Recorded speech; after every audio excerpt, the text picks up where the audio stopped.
In this video, we are discussing the last Intext question given on page number 297, I believe. Yeah, 297.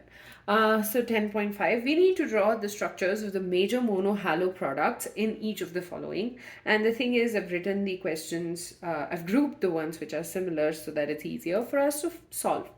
So the first one is when you have a cyclohexanol reacting with SOCl2. This is the basic reaction of reaction with of an alcohol with SOCl2 to give us a chloroalkane. So the products are going to be Cl, OH is going to get replaced by Cl, and SO2 plus HCl. And this is preferred because the SO2 and HCl are gases and they tend to evaporate into the atmosphere.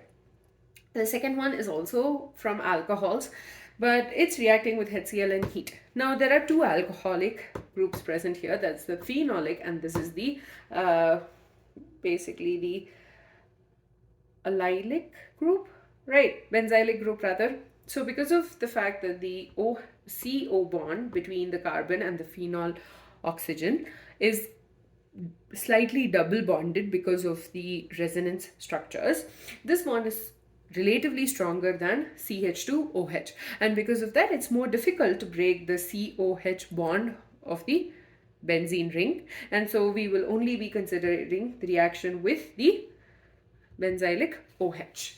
So that is, so you'll have the OH intact over here and CH2Cl. That's it. And the next one is a reaction with HI. This is obviously the Markov-Nikov addition. So the negative part of the reagent will get attached to the carbon atom having less number of hydrogen. So now if you think about this, this carbon has 1, 2, 3 and 4 bonds, which means it does not have any hydrogen atoms. Whereas this carbon, that is this one, has one hydrogen atom. So the negative part, that is the iodine, will get attached to this one. So the product over here is going to be CH3I. That's it. And the hydrogen will have attached to this, and so this one will have H and H. The next one is CH3CH2Br plus NaI. This is basically Finkelstein's reaction. Finkelstein reaction is going to be like the exchange. Halogen exchange is happening over here. So we get CH3CH2I plus NaBr. The last one is the second and the sixth question. There's a reason I've grouped them together.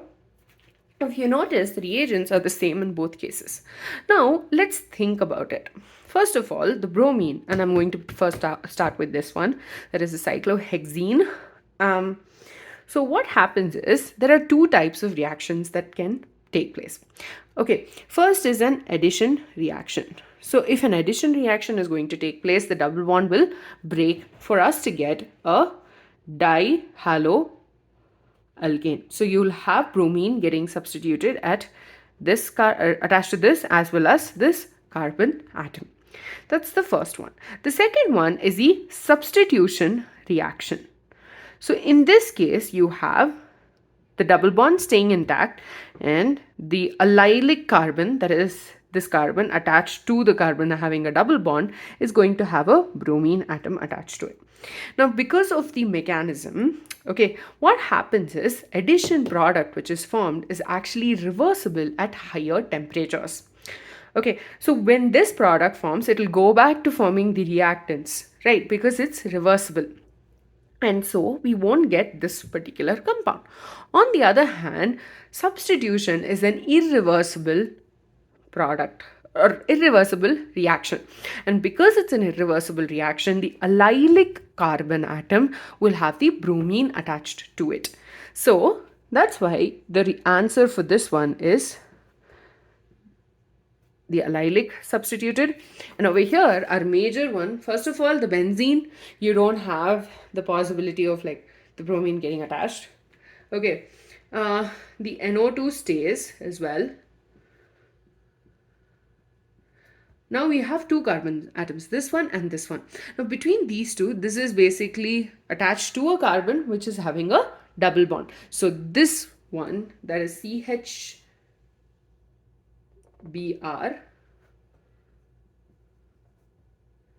CH3 is the major product, whereas the CH2, CH2Br would be the minor product. I will repeat what I just said.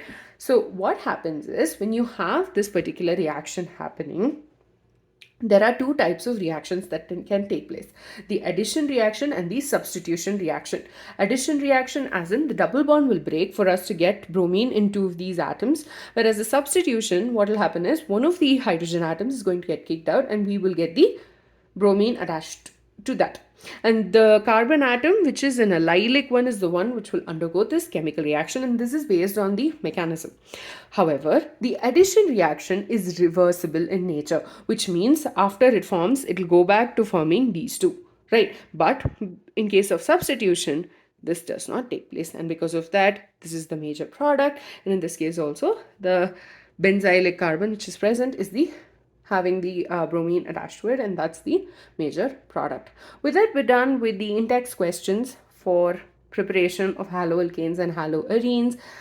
If you still have any doubts or concerns or anything, do let me know. And in the next video, we'll be discussing the various physical properties of haloalkanes and haloarenes.